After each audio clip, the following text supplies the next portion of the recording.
My name is Natalie Morgan. I'm 34 years old, a data scientist living in Seattle, Washington. I have a quiet life, a small but sunny one-bedroom apartment, a decent salary, and a collection of succulents I've managed to keep alive longer than most of my friendships. On paper, everything looks like it's going exactly as planned. What that paper doesn't show is the long, exhausting climb it took to get here, and the people I had to detach from along the way. I've learned that sometimes the people who are supposed to protect you are the very ones you end up needing to protect yourself from. Before we dive into the part where everything got tangled, where love blurred into control and care, morphed into manipulation. Real talk, this story is deeply personal, but I know I'm not the only one. Let me know where you're watching from. I want to see how far this conversation reaches. And if stories about family boundaries, financial pressure, and reclaiming your voice strike a chord with you, consider subscribing. Sometimes, hearing someone else's truth helps you finally make sense of your own. Now, let me take you back to where it all began. I grew up in Boise, Idaho, in a modest two-story house with faded yellow siding and a backyard my mom always promised she'd turn into a garden but never did. My parents, Wayne and Darlene Morgan, were high school sweethearts turned reluctant middle-class parents. And then there was Kayla, my younger sister by 4 years, the sun around which my parents' entire universe revolved. From the outside, we looked like a regular family. 2 working parents, 2 daughters, holiday dinners, homemade Halloween costumes. But inside that house, there was a quiet, persistent imbalance. Not the loud, dramatic kind you see on TV. No throwing plates, no shouting matches. Just 1,000 tiny decisions that, over time, made it abundantly clear who the favorite was. As a kid, I was the one who had to clean up after dinner, even if Kayla made the mess. If I got a B+ on a math test, my dad would ask why it wasn't an A when Kayla got a C. My mom would say, "Well, math was never your strong suit anyway," and reward her with ice cream. I can still remember the sting of sitting at the kitchen table, chewing through my frustration while they all laughed about how sensitive I was. On my 16th birthday, I got a second-hand bike with a crooked seat and a rusty chain. 4 years later, Kayla got a used Toyota Corolla and a sparkly balloon bouquet tied to the side mirror. "She needs it for her future," my mom said. "Besides, she doesn't have your work ethic." That line, "she doesn't have your work ethic," was their go-to excuse for everything. It was less a compliment to me than a license for them to excuse her behavior. If I succeeded, it was expected. If Kayla failed, it was understandable. By the time I hit senior year, I had quietly accepted that I was the dependable one. The fixer. The one who didn't need help. When I got accepted to the University of Washington, I cried from relief that I would finally be out of that house. I paid my way through college with a patchwork of scholarships, work-steady jobs, and loans that would hang around my neck for the next decade. My parents gave me a hug and a Walmart gift card. Kayla, meanwhile, changed majors 3 times at 3 different schools. She never finished a degree, but my parents paid every tuition bill without question. When she dropped out to figure herself out, they supported her decision with barely a raised eyebrow. "Not everyone knows what they want at 18, my mom told me once. She just needs some time." Time, in Kayla's world, meant living at home rent-free until 27, working part-time at a boutique that only paid her in discounts, and posting aspirational quotes on Instagram about alignment and choosing joy. Whenever she ran out of gas money or broke her phone, guess who got the call? "You're so good with money," my dad would say. "Maybe you can help your sister out a little this month." It always started that way. A little, a tank of gas here, a copay for her dentist visit there. A surprise, she's got overdraft fees again, could you spot her $80 until payday? When I pushed back, they would guilt-trip me with lines like, "You know Kayla doesn't have your head for numbers," or "She's really trying, Nat, don't be heartless." Sometimes I gave in, sometimes I didn't, but the requests never really stopped. By the time I was 30, I'd worked my way up to a mid-level position at a Seattle data analytics firm. I was proud of what I'd built: an emergency fund, a modest retirement account, no roommates, and no debt beyond my car loan.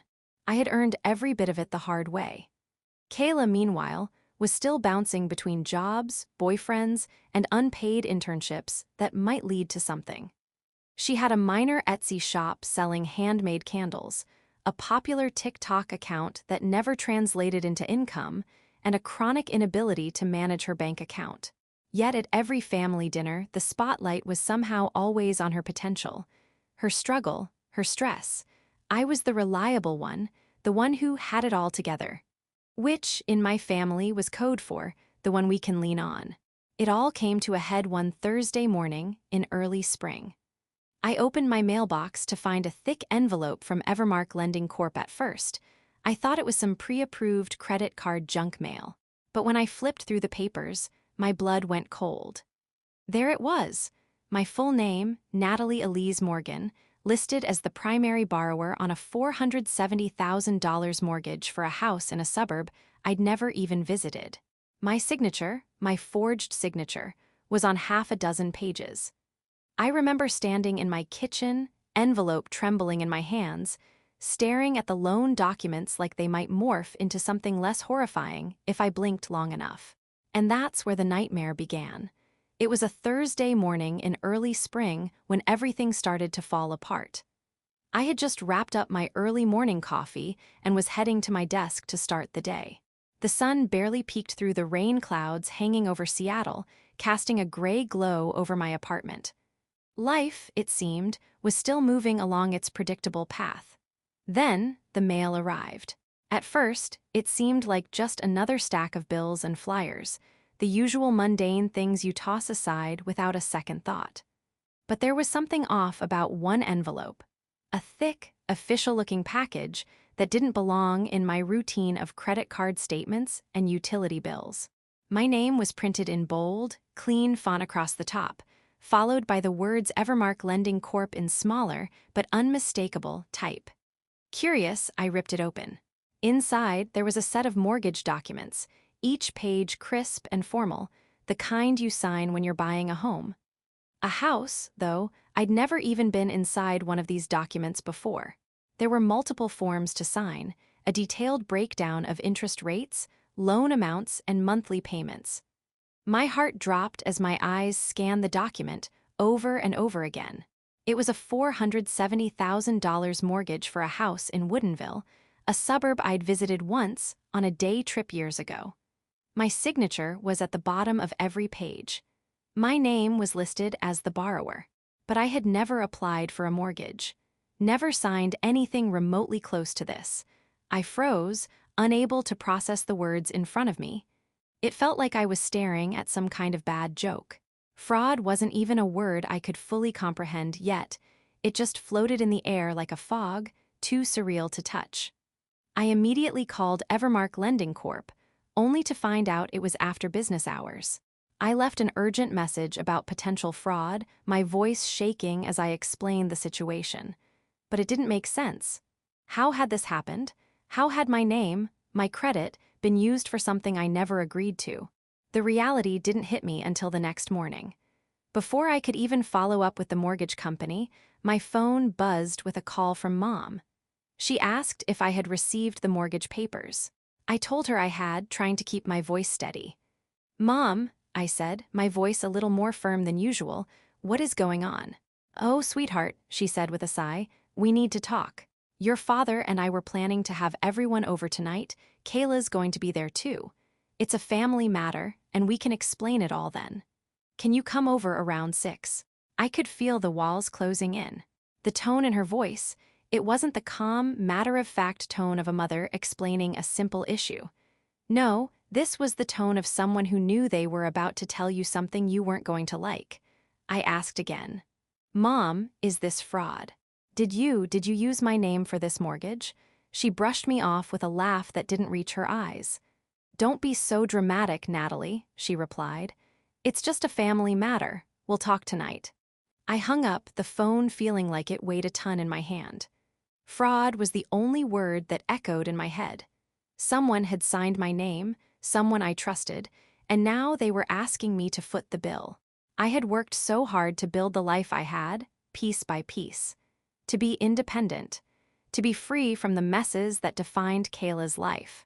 This wasn't just a mortgage, it was a betrayal, one I never could have imagined coming from the people who were supposed to love me unconditionally. That night, I drove the hour and a half to Boise, my heart pounding as I approached the house I grew up in. The familiar smell of Mom's homemade pasta sauce lingered in the air as I stepped inside, but everything felt off. The walls of this house had been where I spent so many years of my life, but now everything felt alien. Like a stranger's house, not mine. Kayla's car was parked in the driveway, her new Honda Civic shining under the porch light. The one my parents had helped her finance, even though she couldn't hold a job longer than a season. She always had the latest gadgets, the most comfortable life. Meanwhile, I had lived in cramped apartments, scrimping to pay off student loans, just to feel like I was making a dent in something. Walking in, I felt like I was stepping back into a version of myself that didn't exist anymore. The living room was quiet, too quiet. My dad was sitting on the couch, eyes focused on his phone, his face unreadable. Mom was standing at the counter, a glass of wine already in her hand, eyes flickering nervously between me and the door. It hit me then, the bombshell they were about to drop. "Natalie, we've decided you should be the one to pay for Kayla's mortgage." My dad's voice was low, controlled. He didn't even look at me when he said it. I blinked. "What?" I asked, trying to process the words that had just come out of his mouth. Mom set her glass down and spoke up. "We've been looking at houses for Kayla, and we found the perfect place. She just couldn't qualify for the loan on her own, sweetheart. You've done so well in your career. You can afford this. We need you to help out your sister, Nat." I felt the world tilt on its axis. "What are you talking about? This is my name on the loan. You didn't even ask me if I was okay with this. You've gone behind my back, forged my signature, and now you want me to foot the bill for it. For something I didn't even agree to." I could feel the rage building in my chest, a heat I couldn't contain. Kayla had her whole life handed to her, no responsibility, no effort, just a free pass at everything. Meanwhile, I had spent every ounce of energy carving out a life for myself, only to be dragged back into this mess because I had the audacity to succeed. "Don't be so dramatic," Kayla interjected, her voice surprisingly calm. "It's not like you can't afford it. You're always going on about how great your career is. I can barely make rent, Natalie. Don't act like it would be such a big deal." I stood there, stunned into silence. This wasn't about money anymore. It was about respect. It was about boundaries. And somewhere, deep down, it was about something much bigger than I had ever realized. The next few days were like walking through a fog, one that thickened with each passing hour. I couldn't focus on work, couldn't sleep. I felt like a stranger in my own skin, like something vital had been stolen from me, and I was too numb to find the pieces. I had barely had time to process what had happened that night at my parents' house before the calls started coming in. Kayla first, then my mom, and then my dad with a voice so calm, so cold, it made my skin crawl. "I hope you're not still upset, Natalie," my dad said one morning, as though everything had returned to normal. "It's just what families do for each other. You know how much we've always supported you." I couldn't even bring myself to answer. Every time they called, every time I picked up the phone, I felt this gnawing sense of betrayal eat away at me, like I was drowning in a situation that no one else seemed to understand. It wasn't just the mortgage, though that was bad enough. It was the years of tiny manipulations, every little comment that made me feel like I owed them. Every time I said no, they found a way to twist it. And now this fraud, this violation of everything I had worked for, was their final straw. At first, I thought I could ignore it, let it go. Maybe I was overreacting. Maybe this was just what parents did for their kids.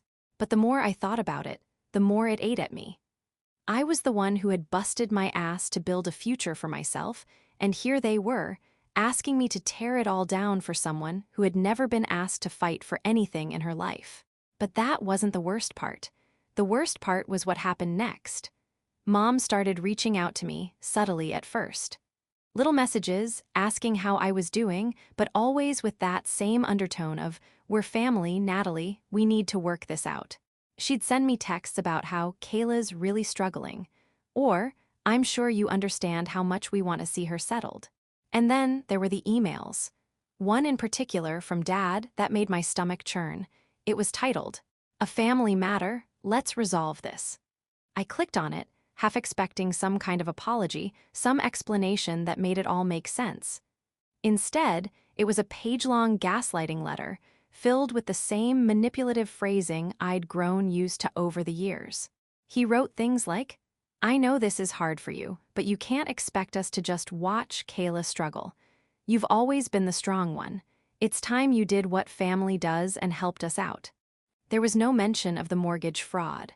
No apology. Just a list of all the sacrifices they'd made for me and how, in return, it was my turn to step up for Kayla. At that moment, something inside me snapped. I had spent my entire life trying to please them, trying to live up to their version of what a good daughter should be. But what had it gotten me? A lifetime of never-ending expectations, a lifetime of being the one who gave without ever receiving anything in return. I called my best friend Mia, who worked as a paralegal, hoping she could shed some light on what to do. Her voice was the only thing that grounded me anymore. "Mia, this is insane," I said, trying to keep the panic out of my voice. "I need to do something, but I have no idea where to even start. They used my name without my consent. They forged my signature. I feel like I'm losing my mind here." "You are not losing your mind," Mia said firmly. "What they did is fraud. You have every right to be pissed, and you have every right to protect yourself. You need to talk to a lawyer." The words felt like a lifeline, but I knew the battle wouldn't be easy. I could already feel my parents circling, calling in favors, trying to manipulate the people around me into thinking I was overreacting. They were experts at this, after all. They had spent my entire life twisting every conversation, every decision, so that they were always the ones in control. By the time I finally met with Samuel, the attorney Mia had recommended, I felt like I had nothing left to lose. Sitting across from him in his clean, modern office, I poured out everything. The fraud, the phone calls, the emails, the decision to take legal action felt like stepping onto a battlefield I wasn't sure I was ready for. But it was the only choice I had left. My parents had crossed a line I couldn't ignore. I wasn't just fighting for my money, I was fighting for the very foundation of who I was, for everything I had worked for. When I left Samuel's office that day, I felt a strange mix of dread and determination. Samuel wasn't sugarcoating anything. He was clear about the process, and he didn't pull punches. "This is going to get ugly," he said, his face serious, "but I'll be with you every step of the way." I knew it wasn't going to be easy. The idea of suing my parents was an emotional minefield. I had spent my whole life being the good daughter, the responsible one. I had tried so hard to earn their approval, to make them proud. Now I was going to be the one who dragged them through the courts, but it had to be done. They had made their choice, and now I had to make mine. The following week was a blur of meetings, paperwork, and endless phone calls. Samuel laid out the plan, step by step. First, we would gather all the evidence, the forged documents, the texts and emails that proved my parents had been planning this for months, if not longer. We would go after every legal avenue, fraud, identity theft, breach of trust. I wanted them to feel the weight of what they had done. And then came the hardest part. I had to tell them. It was one thing to feel the injustice in my bones. It was another to face them, to look them in the eyes and say, "You've crossed a line." The night before I sent the letter to my parents, I stared at my phone screen for what felt like an eternity, trying to find the right words. Words that would tell them I was no longer the obedient daughter they could manipulate. Words that would make them understand that this time, I wasn't going to back down. I sent it. The following morning, my phone exploded with calls and texts. Mom was the first to call. "What is this, Natalie?" she demanded, her voice cracking with that all-too-familiar mix of anger and guilt. "You're making this a public spectacle. We're your parents. How could you do this to us?" I tried to keep my voice steady, even though my hands were shaking. "Mom, you signed my name on a mortgage. You committed fraud." The words were like knives, but they had to be said. "And you're asking me to pay for something I didn't even agree to. I have to protect myself." There was a long pause. The silence was deafening. Then she whispered, almost as if she couldn't bring herself to say it, "We did it for Kayla. She needed the house. She's struggling, Natalie." I couldn't help the bitter laugh that escaped my throat. Struggling? The last time I checked, Kayla had just posted a picture of her new $200 sneakers on Instagram. She had a boyfriend who worked in tech, and yet she couldn't pay her own rent. "I know, Mom, I know you think you're helping her, but this is not the way." I took a deep breath, trying to steady my emotions. This isn't love. It's manipulation, and I'm done being manipulated. I hung up before she could respond. I didn't need to hear her excuses anymore. The damage had already been done. As expected, my parents didn't take my decision to go public lying down. They hounded me, sending countless messages, calling every day. I blocked their numbers, but somehow they always found new ways to get through. One night, my phone rang with a number I didn't recognize. It was Dad again. "I want you to listen carefully, Natalie." His voice was low and dangerous. "You can't win this. If you don't back down, we'll drag this out in court for years. You think you can afford that? You're too young for this fight." The words were meant to intimidate me, to make me feel small. But I wasn't small anymore. I was no longer that little girl trying to please them. I had my own life, my own voice, and I wasn't going to let them take that from me. I responded, my voice calm but firm. "If you want to fight, then fight. But know this, I'm not backing down." The line went dead. The day of our first court date arrived faster than I was prepared for.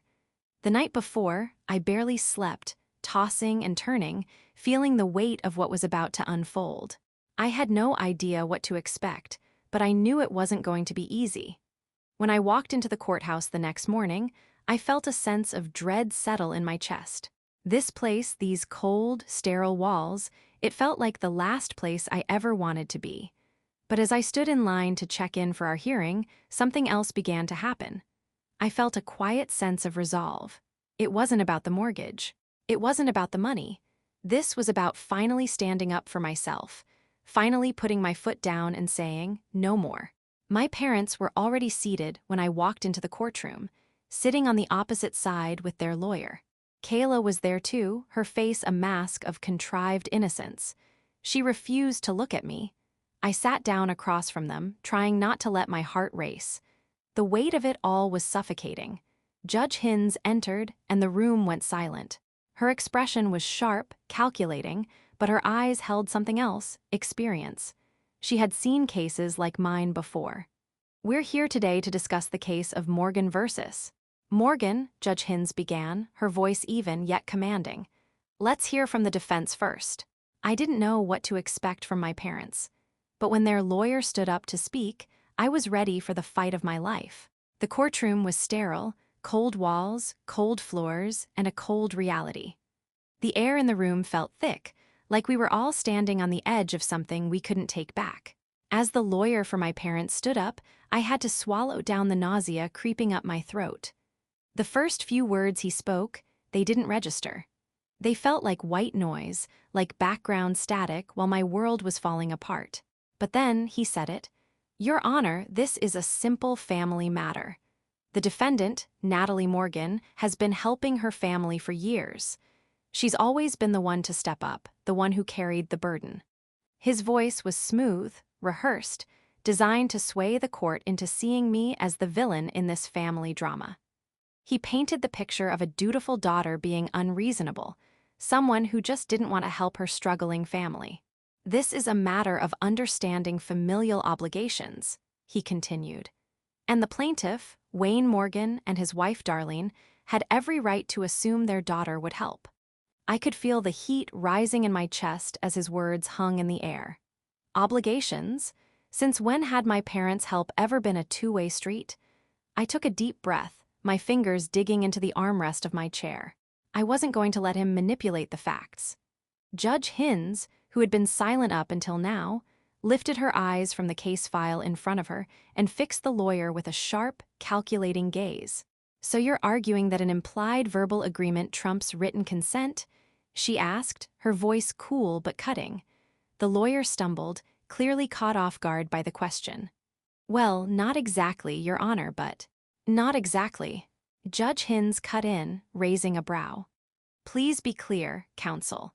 Are you claiming that the defendant agreed, verbally or otherwise, to assume responsibility for a $470,000 mortgage?"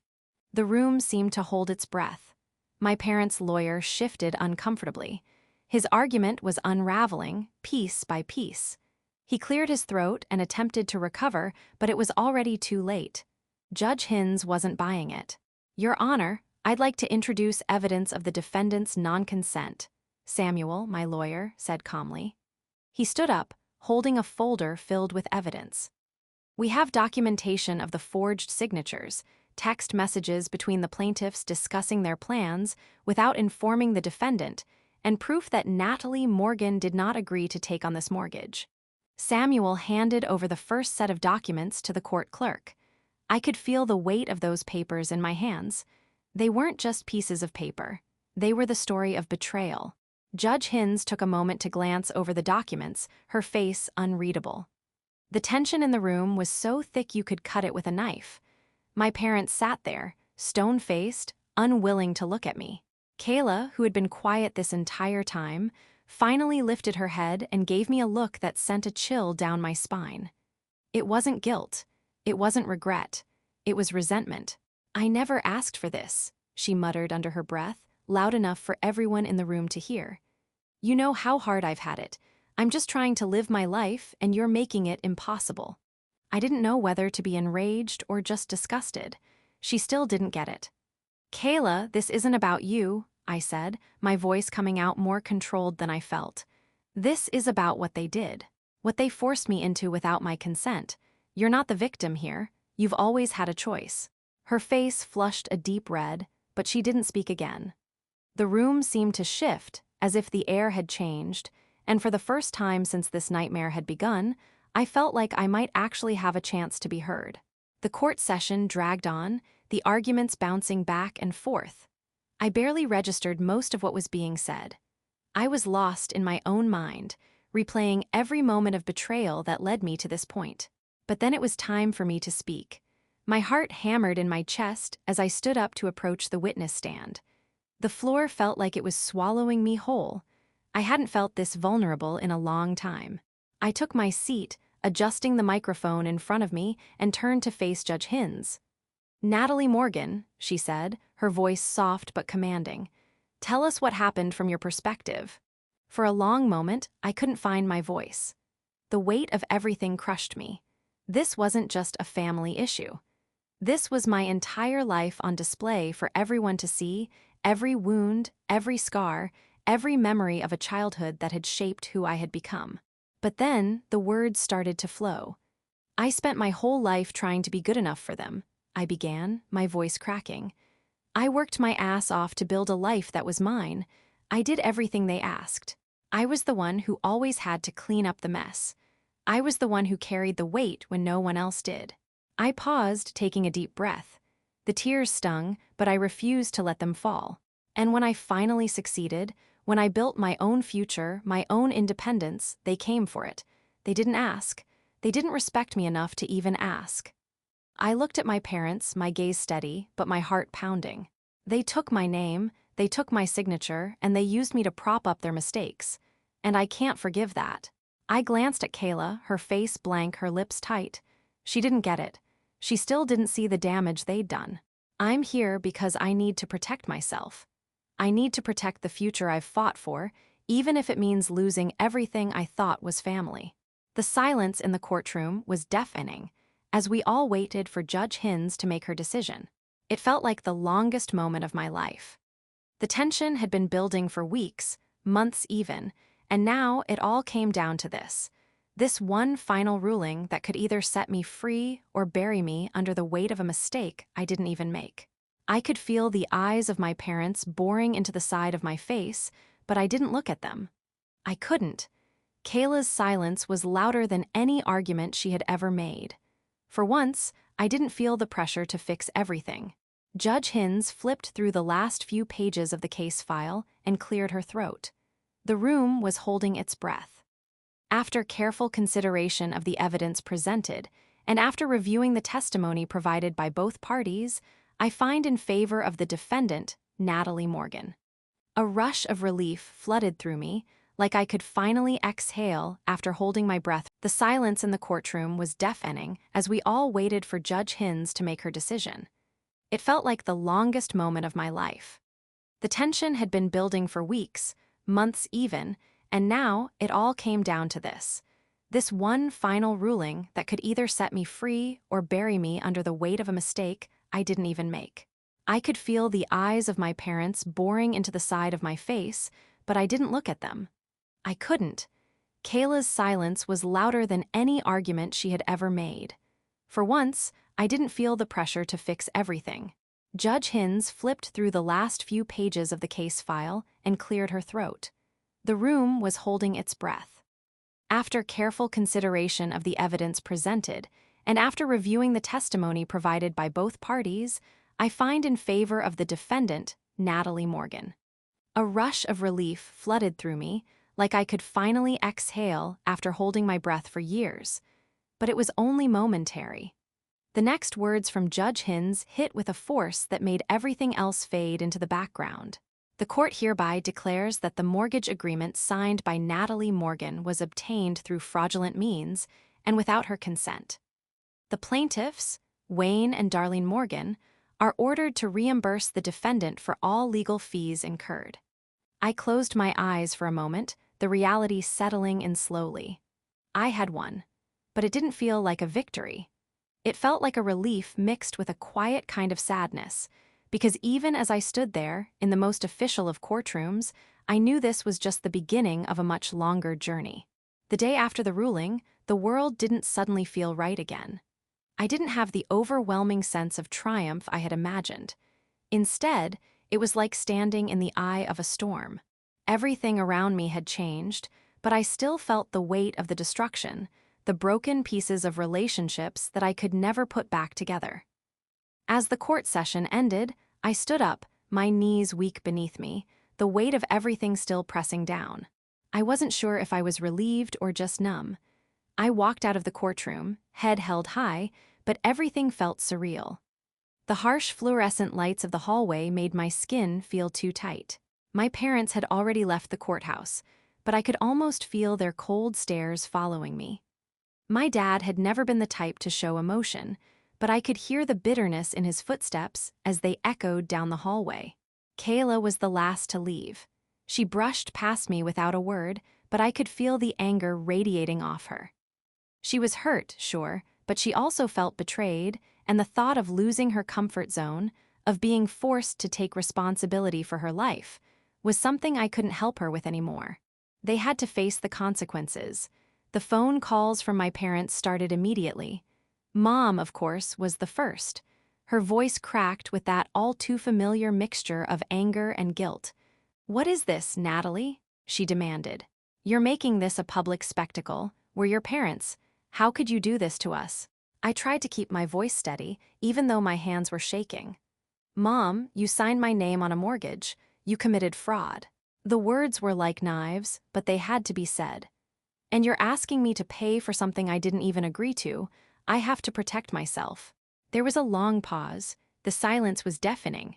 Then she whispered, almost as if she couldn't bring herself to say it, "We did it for Kayla. She needed the house. She's struggling, Natalie." I couldn't help the bitter laugh that escaped my throat. Struggling.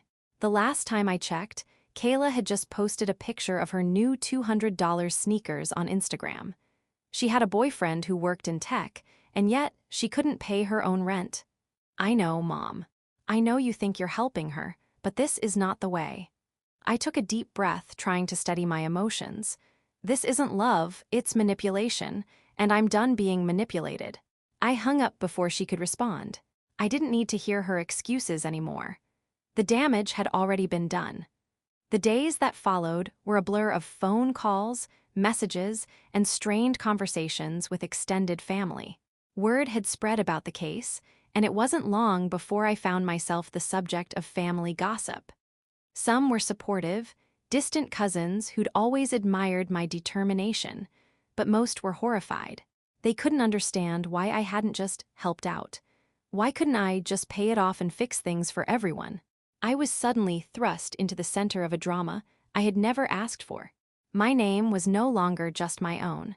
It was a point of conversation. It was a topic of debate. But then there were the messages from strangers, from people who had been through the same thing, people who understood what it was like to be the one who had to always give. They messaged me in private, telling me how much my story had meant to them, how it had given them the courage to finally say no to their own families. One woman wrote, "Your story gave me the courage to finally stand up to my mom. I've been helping her for years, but when I read what you went through, I realized I wasn't helping. I was enabling her." That message, and so many others like it, kept me going when I felt like the weight of the world was still on my shoulders. My parents, on the other hand, were furious. The grudge they held against me was palpable. I didn't hear from them for weeks after the ruling. They didn't reach out to apologize, to make amends, to try and fix what they'd broken. Instead, they doubled down. Kayla posted a tearful message on social media about how I was abandoning her, about how I was ruining the family. It was another attempt at manipulation, but this time, I saw it clearly. I was no longer the person she could rely on to clean up her messes. It didn't bother me the way it used to. There was no guilt, no shame, no need to justify my actions.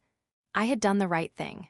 I took some time off work to get my bearings, to process the emotional and legal fallout. My boss was supportive, understanding. I felt like a different person, like I had just stepped through a door that had been locked for years. The legal fees were a blow, but they were worth it. The $15,000 awarded to me in legal reimbursement didn't completely cover my costs, but it was enough to rebuild a small emergency fund. It was a step, a significant one, but the real change wasn't in the money.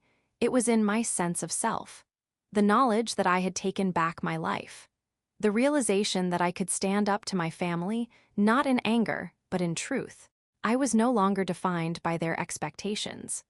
Months went by, and as time healed the worst of the wounds, I began to see something shift, not just in my life, but in my family. My parents had begun to face the consequences of their actions. My father had delayed his retirement plans after the case. My mother, who had been so sure of her control over me, now seemed lost. She tried once to call, but I didn't answer. Kayla moved back in with them after the mortgage fell through. I knew the house was a burden, but I couldn't carry it for her anymore. It was time she learned to carry her own weight. Then, about 6 months after the court ruling, I received an unexpected message from Uncle Paul, my father's estranged brother. He had heard about the case and reached out with a simple, heartfelt message. "I'm proud of you, Natalie. I know this wasn't easy, but I've been where you are. I went through this with your dad and your grandfather. It's a cycle, but you're breaking it." That single message was all I needed. For the first time, I felt like someone understood. It wasn't just my victory anymore. It was a victory for everyone who had ever been trapped by the cycle of financial manipulation. W family comes first, no matter what. The first few months after the ruling felt like a blur, a haze of legal documents, phone calls, and emotional exhaustion. It wasn't until the dust finally began to settle that I realized I had no idea who I was without the weight of the fight hanging over me. My identity had been so wrapped up in my family's drama for so long that, when I finally stood on my own, I wasn't sure where to go next. But I knew one thing for sure: I wasn't going back to the old version of me. That version of me was gone. I took a deep breath as I stood in front of my apartment building one brisk morning, a cup of coffee in my hand, the weight of the world feeling a little less heavy. The apartment was still small, still the same one bedroom with too many boxes in the closet and old furniture that I'd gotten on sale, but for the first time, I didn't feel like it was a suffocating box. This was my space. The sense of freedom wasn't immediate, though. The victory in court had been more about breaking free from the expectations of others than it had been about some abstract concept of success. I had fought for my life, but in many ways, I was just starting to figure out who I wanted that life to be. The first thing I did was start rebuilding my finances. I met with a financial advisor, someone who could help me untangle the mess my family had left in my financial life. I had paid off most of my student loans, but the legal fees had taken a serious toll. The $15,000 reimbursement was a lifeline, but I needed to do more to rebuild my emergency fund and ensure that I could live without constantly looking over my shoulder. It wasn't easy, and there were moments when I felt like I would never fully recover. There were days when I'd sit at my desk at work, looking at my budget and feeling the weight of everything all over again. The stress would start to build up in my chest, but then I would take a breath and remind myself, this is mine to fix. This is my responsibility. The thing about rebuilding is that it's never just about the money. It's about the emotional aftermath, the quiet, nagging doubts that follow you into your daily life. Even though I had won the case, I had lost so much. I had lost my sense of what family was supposed to be. But I was determined not to let that be the end of the story. I spent weeks considering my next steps. I'd always been the type of person to hustle, to keep my head down and work until everything was in its place. But this time was different. I wasn't just working to survive anymore. I had to start living on my terms. I began with small things. I took a weekend trip to the coast, just a 2-hour drive, but it felt like the world had opened up in front of me. I had always dreamed of doing things like that, but the pressure to always be available for my family had never allowed it. The entire trip was a revelation. There was more to life than the tight grip my family had on me. More to life than the silent expectations, the subtle manipulations. I'd never really had the chance to think about what I wanted before.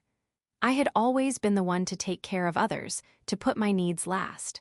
But on that trip, with the salty sea breeze in my hair and the sound of the waves crashing against the rocks, I realized I could finally think about me. When I came back to work, I made a decision that surprised everyone, even myself. I started putting feelers out for new job opportunities.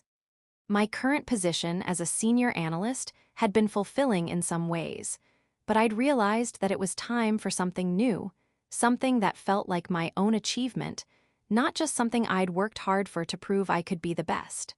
I spoke with my manager about a potential lateral move to a more strategic position, something that would allow me to grow without feeling like I was just ticking boxes. It wasn't an easy decision, but it was mine. And for the first time in a long time, I was making a choice that wasn't influenced by family or what anyone else thought I should do. The process of changing careers wasn't quick. But every time I met with a recruiter or had a conversation about my future, I felt more grounded in my choices. There was an undeniable sense of empowerment in claiming control over my career path. The most important part of rebuilding, though, was reconnecting with myself. The Natalie I had known, the one who was always trying to prove herself, always trying to fix things, had spent too many years lost in other people's expectations. I started therapy. It wasn't a magic fix, but it was a start. Dr. Reynolds, my therapist, helped me begin to unravel the tangled threads of guilt, resentment, and fear that had bound me to my family for so long. I realized how much I had internalized their voices, their expectations, and how much I had sacrificed for the sake of a family that had never truly respected my boundaries. You're not just grieving the loss of your family, Natalie, Dr. Reynolds had said one afternoon, her voice calm and compassionate. You're grieving the loss of the version of your family you wanted them to be. It was the hardest truth I'd ever had to face. I hadn't just lost the family I grew up with. I had lost the idea of what family was supposed to be. I had spent so many years trying to make them proud, trying to make them see me, but in the end, I had to realize something incredibly difficult. They would never see me for who I truly was. And once I accepted that, I began to heal. As the months went by, I began to forge new connections. I didn't rush into relationships, but I slowly started allowing myself to form friendships with people who respected my boundaries. People who weren't just looking to use me for what I could give them, but who cared for me, the person, not the provider. I reconnected with old friends from college, people who had always seen me for who I was, not for what I could do for them. I surrounded myself with people who didn't try to fix me or tell me what I should do, but who accepted me as I was, flaws, scars, and all. For the first time in my life, I felt at peace with the relationships I had. I was learning how to let go of the guilt that came from walking away from my family's expectations, and I was building new bridges, not based on obligation, but on mutual respect. 6 months after the court case, I sat in my apartment one quiet evening, looking around at the changes I had made. I had my own emergency fund again, a new job lined up, and most importantly, I had peace. I had built something out of the chaos, and while it hadn't been easy, it had been worth it. I still didn't know what the future held, but for the first time in a long time, I wasn't afraid. I wasn't afraid to be me, to live life on my terms, and maybe that was the real victory. It was early fall when everything started to shift into something new, something I wasn't sure I was ready for, but something I knew deep down was exactly what I needed. The city felt different, like the air was fresher somehow. Or maybe it was just me. I was finally starting to breathe again. After months of rebuilding, of clawing my way out of the chaos my family had created, I was beginning to see the light at the end of the tunnel. The job change had been the right move. Every day, I walked into the new office with a sense of purpose that I hadn't felt in years. The work was challenging, yes, but it was my work, and for the first time, I wasn't doing it to appease anyone. I wasn't hustling to prove myself to anyone. I was doing it for me. I took my lunch breaks in the park nearby, just sitting on the bench and letting the world pass by. For the first time, I was in the moment. I wasn't rushing to fix something or figure out the next step. I had learned that sometimes just being was enough. I had become someone new in the process of rebuilding. And with that newness came new freedom, a freedom I hadn't even known I had been craving. Then, one evening, I received a call that I never expected. It was from my Uncle Paul, the one who had reached out months ago to express his support. He'd been an estranged member of the family for years, someone I had never truly understood until now. His message had been a simple one: "I'm proud of you for breaking the cycle. But it's not over yet. You need to know your family's history." That call had sparked something deep within me. There were things I had never known about my family's past, things that explained so much about why things had gone the way they did. It was a quiet, simple conversation. He told me about his experiences growing up with my father, about the manipulation, the financial abuse, and how my grandfather had played the same game with him before passing it on to my father. "It's a pattern," he told me, his voice steady but tinged with years of regret. "But you're breaking it, Natalie. You've done something no one else in this family has ever had the courage to do." The weight of his words settled on me, a heavy truth. The truth that my family's dysfunction wasn't just about me, it was about generations of pain and manipulation. But here, now, I had a chance to end it. That conversation marked a turning point for me. It wasn't just about the past anymore. It was about owning my future. I realized that I was no longer running from my family's mistakes or my own fear of losing their approval. I was no longer living in their shadow, afraid of what might happen if I didn't play along. I had learned that boundaries weren't just important, they were essential. And for the first time in my life, I felt empowered by that knowledge. I didn't need anyone else to define who I was or what I could do. I was enough on my own. In the months that followed, I allowed myself to be a little selfish. I didn't rush to fill every second of my time with work or obligations. I started doing things that made me feel good.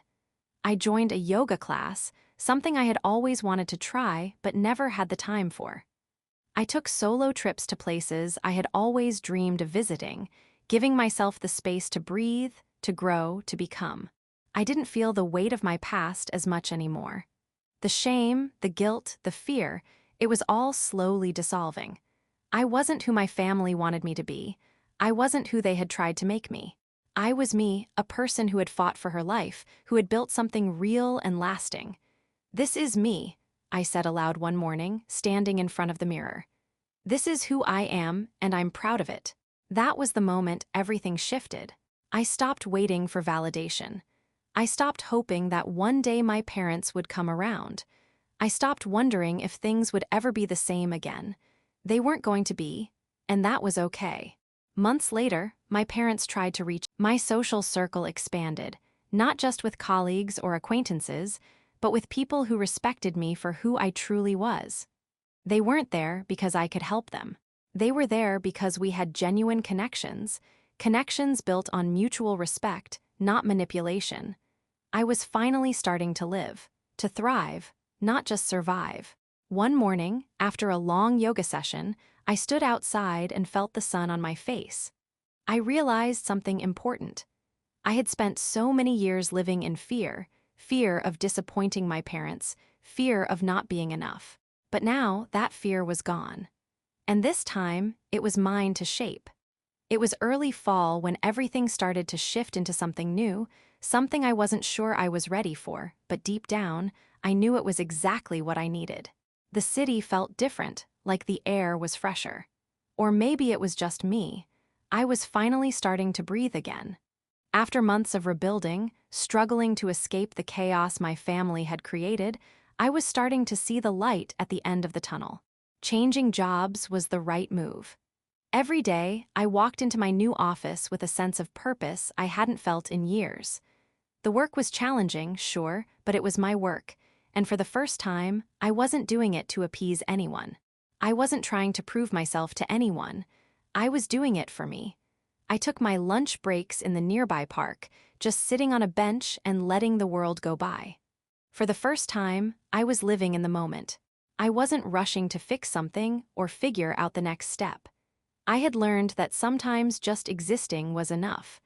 I had become a new person in the process of rebuilding. And with that newness came new freedom, a freedom I didn't even know I had been craving. Then, one evening, I received a call I never expected.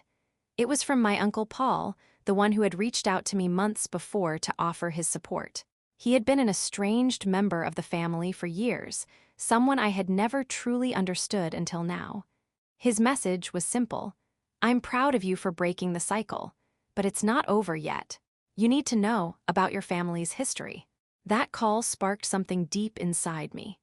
There were things I had never known about my family's past, things that explained a lot about why things had turned out the way they had.